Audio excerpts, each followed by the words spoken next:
Hello students, welcome to bio class. आज class 12 का पहला वीडियो मैं बना रही हूँ, जिसमें हम लोग आनुवंशिकता चैप्टर शुरू करेंगे।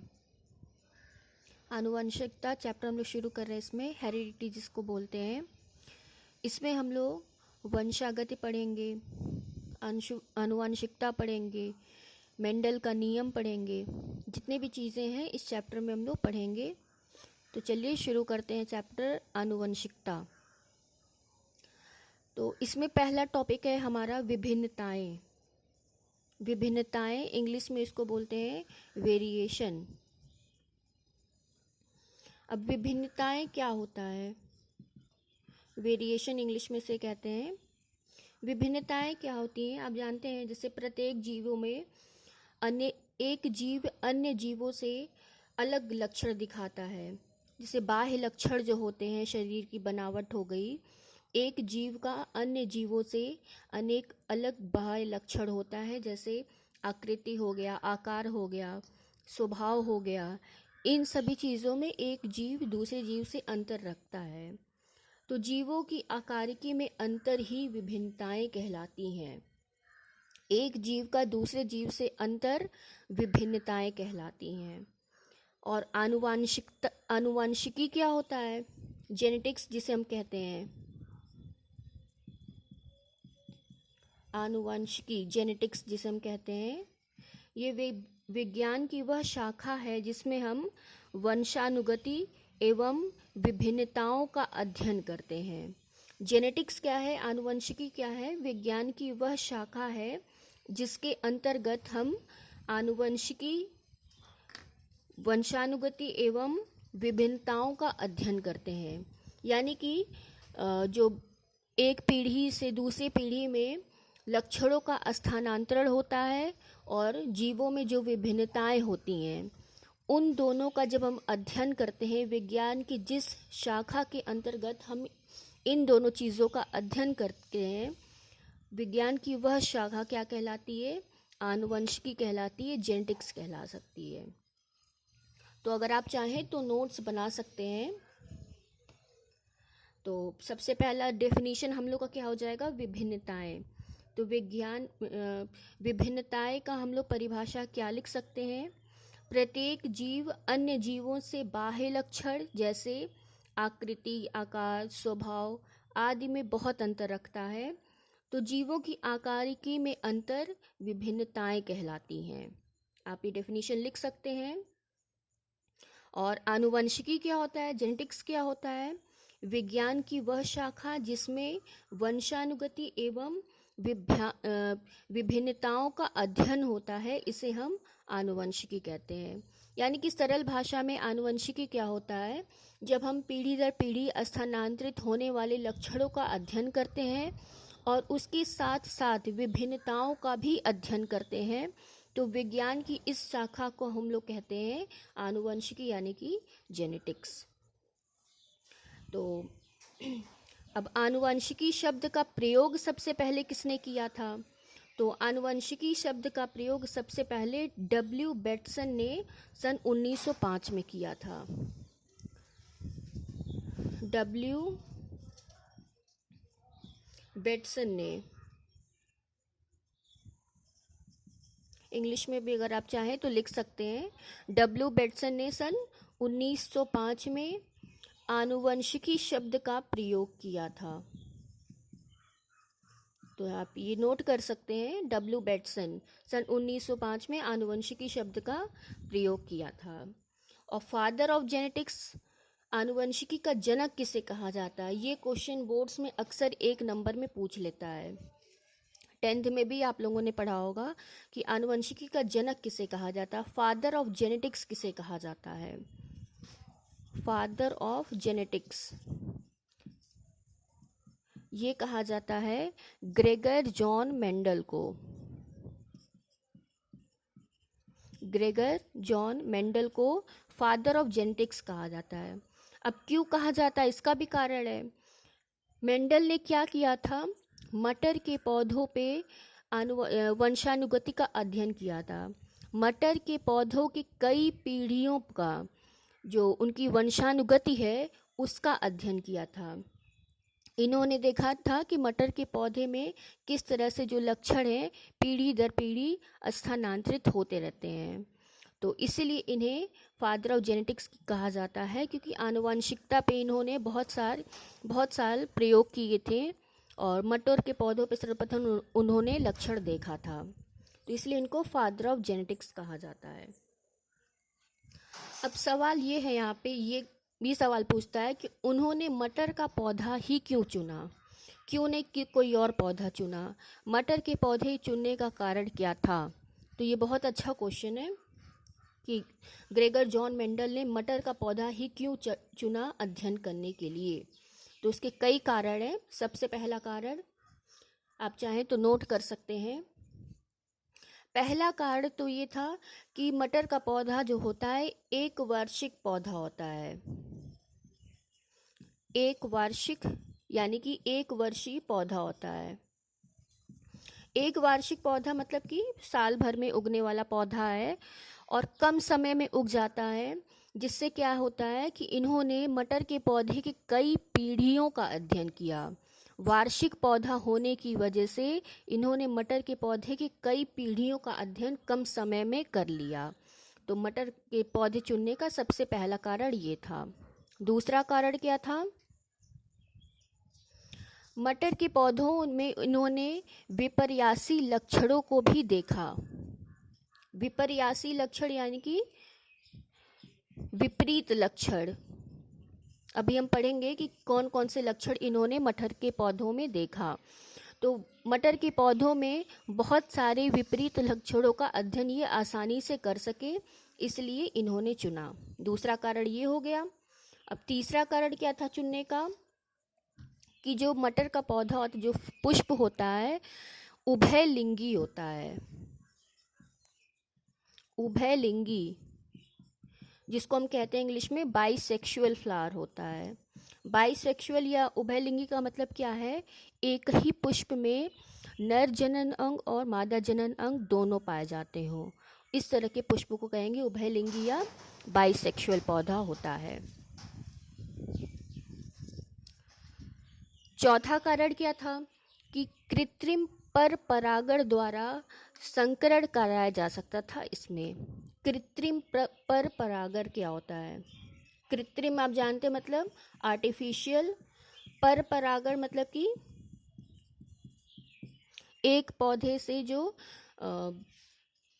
मेल गैमेट्स होते हैं वो दूसरे पौधे के वर्तिकाग्र तक पहुंच जाते हैं, तो पर परागण इसे कहते हैं। कृत्रिम आर्टिफिशियल क्रॉस पॉलिनेशन इसके पुष्प में हो सकता था और इसके द्वारा संकरण कराया जा सकता था, इसलिए इन्होंने ये पौधा चुना।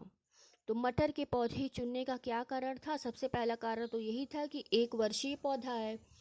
एक वर्षीय पौधा होने का फ़ायदा क्या है कि बहुत ही कम समय में इन्होंने मटर की कई पीढ़ियों का अध्ययन कर लिया। दूसरा क्या कारण है कि विपर्यासी लक्षण मटर के पौधों में देखने को मिलता है, यानी कि बहुत सारे विपरीत लक्षण देखने को मिलते हैं। अभी हम विपर्यासी लक्षण डिस्कस करेंगे कि कौन कौन से इन्होंने देखे। तीसरा कारण क्या था? उभयलिंगी पुष्प होता है। उभयलिंगी यानी कि नर और मादा जनन अंग दोनों एक ही पुष्प में पाए जाते हैं। चौथा कारण क्या था? कि संकरण, इसमें संकरण कृत्रिम पर परागण द्वारा कराया जा सकता था। तो ये सभी जो थे मटर के पौधे चुनने के कारण थे। ये अक्सर बोर्ड्स में पूछ लेता है 1 या 2 नंबर में, तो अगर आप चाहें तो इसे नोट भी कर सकते हैं।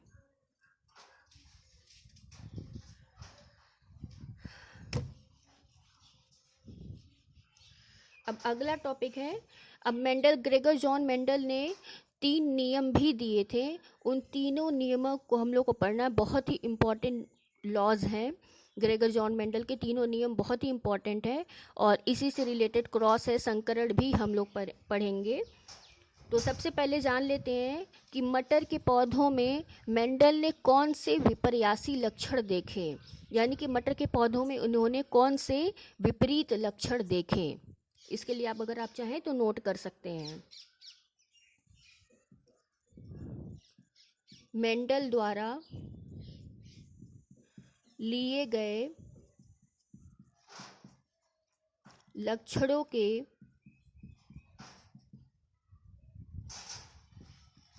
प्रभावी तथा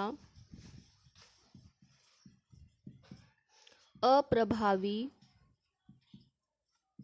रूप। तो सबसे पहले हम लोग देखेंगे लक्षण कौन कौन से हैं। 3 कॉलम बना लेंगे। लक्षण, प्रभावी लक्षण और दूसरा है अप्रभावी। अब देखिए, इससे पहले हम लोग समझ लेते हैं कि जो जीन्स क्या होते हैं। जीन जो होते हैं डीएनए पे उपस्थित रचना होते हैं। जीन्स डीएनए पे उपस्थित रचना होती हैं और ये जोड़े में पाया जाता है।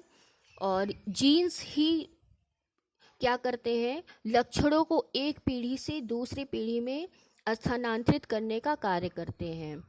तो जीन्स का कार्य होता है लक्षणों को एक पीढ़ी से दूसरी पीढ़ी में स्थानांतरित करना। तो अब जान लीजिए, जीन्स में दो हमेशा जीन जो होते हैं पेयर में, युग्म में पाए जाते हैं। उसमें से क्या होता है, एक जीन, उसमें से एक क्या होता है, प्रभावी लक्षण वाला होता है और दूसरा अप्रभावी लक्षण वाला होता है। तो सबसे पहला लक्षण हम लोग देखेंगे क्या है, तने की लंबाई।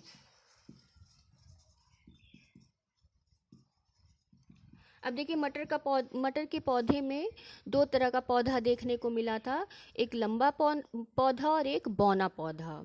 तो प्रभावी लक्षण वाला क्या होगा, लंबा पौधा। लंबा पौधा जो मटर का होगा वो प्रभावी लक्षण वाला होगा और बौना पौधा जो है वो अप्रभावी। दूसरा लक्षण क्या था, पुष्प की स्थिति, यानी कि पुष्प कहाँ पे उपस्थित होंगे। तो दूसरा लक्षण है पुष्प की स्थिति।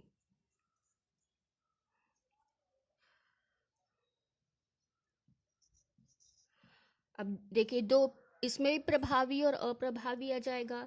तो पुष्प की स्थिति जो कक्षस्थ पे होगा, जो पुष्प कक्षस्थ पे स्थित होगा वो प्रभावी होगा और जो पुष्प अग्रस्थ पे स्थित होगा वो अप्रभावी होगा। तीसरा है फली का रंग।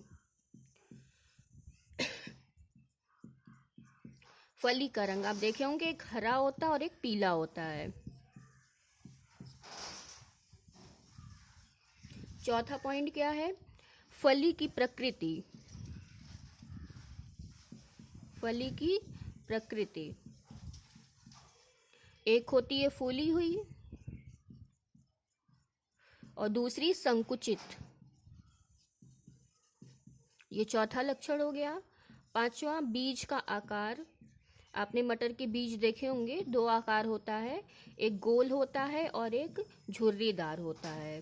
तो जो गोल बीज होता है वो प्रभावी होता है और झुर्रीदार जो होता है वो अप्रभावी होता है। पुष्प का रंग, मटर के पौधे में पुष्प आपने देखा होगा, पुष्प कितने रंग के होते हैं इसमें। पुष्प का रंग, तो जो बैंगनी पुष्प होता है वो प्रभावी जीन वाला होता है और जो सफेद पुष्प होता है वो अप्रभावी जीन वाला होता है। 7वां लक्षण हम लोग का क्या है, बीज पत्र का रंग। बीज पत्र का रंग, एक में पीला होता है और एक में हरा होता है। तो ये 7 विपरीत लक्षण वाले मटर के पौधे में देखा गया था। मेंडल ने क्या देखा था कि मटर के पौधे में ये 7 विपरीत लक्षण देखने को मिलते हैं, जिससे क्या था कि इन्होंने बहुत अच्छी प्रकार से पीढ़ी दर पीढ़ी वंशानुगति का अध्ययन किया। अब देखिए, यहाँ पे प्रभावी तथा अप्रभावी लिखा हुआ है, इसको भी थोड़ा समझ लेते हैं क्या होता है ये।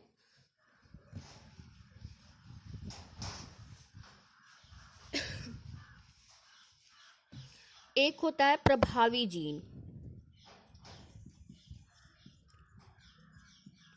जिसको इंग्लिश में हम लोग कहते हैं डोमिनेंट जीन। तो प्रभावी जीन क्या होता है,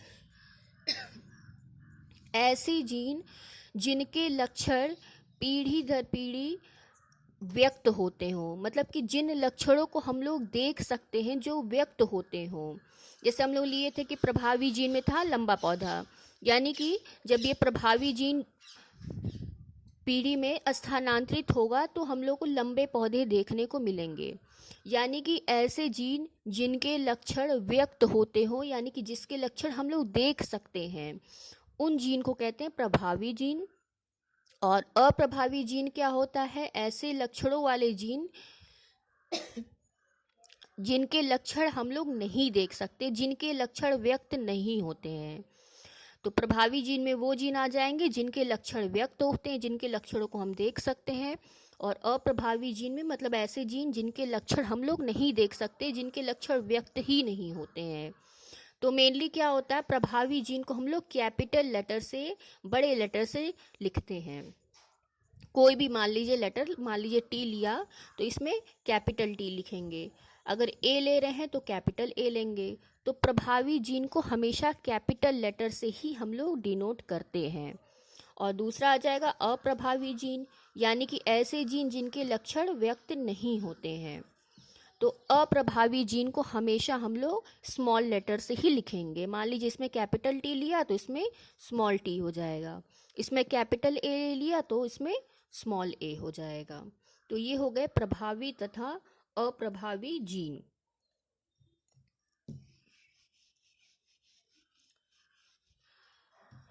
जीन का भी आप परिभाषा लिख लीजिए, भी कभी पूछ लेता है जीन क्या होता है। तो जीन गुणसूत्र पर स्थित एक रचना होती है जो किसी आनुवांशिक गुण को पीढ़ी दर पीढ़ी स्थानांतरित करती है, और ये वंशागत की इकाई होती है।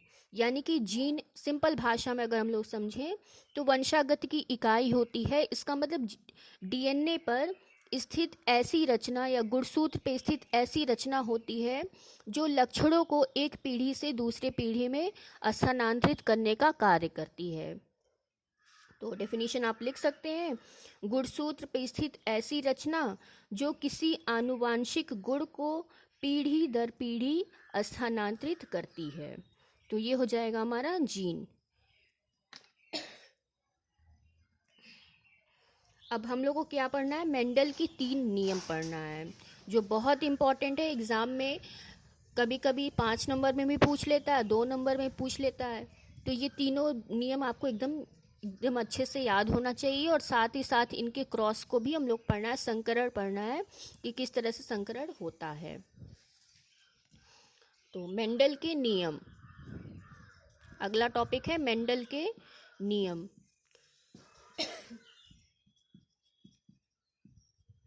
जिसको हम लोग कहते हैं मेंडल्स लॉ। तो सबसे पहला नियम क्या है, प्रभाविता का नियम। प्रभाविता का नियम, इसको इंग्लिश में हम लोग क्या कहते हैं, law of dominance. Law of dominance पहला नियम है मेंडल का, प्रभाविता का नियम, जिसको इंग्लिश में कहते हैं लॉ ऑफ डोमिनेंस। दूसरा नियम क्या है, पृथक्करण का नियम।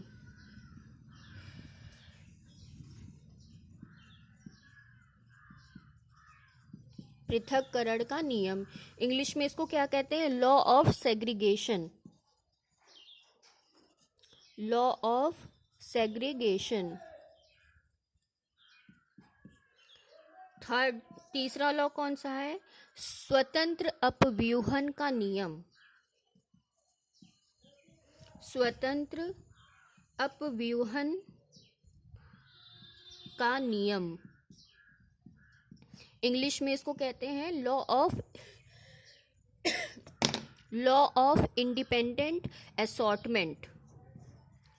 ये तीसरा नियम हो जाएगा, लॉ ऑफ इंडिपेंडेंट असॉर्टमेंट। आप चाहे तो नोट्स बना सकते हैं, क्योंकि आप जानते हैं इस समय क्लासेस बंद हैं, रेगुलर क्लासेस बंद हैं, और अभी इतनी जल्दी खुलने वाले भी नहीं है क्लासेस। तो अगर आप अभी से नोट्स बना लेंगे तो सही रहेगा, जिससे क्लासेस खुलने पे पढ़ाई जो है बहुत ही तीव्र गति से हो सके। तो ये 3 नियम हैं मेंडल के, जिसको हमें डिटेल में पढ़ना है। तो अब इन तीनों नियम को नेक्स्ट वीडियो में हम लोग डिटेल में पढ़ेंगे। तब तक घर पर रहिए, ख्याल रखिए। Thank you.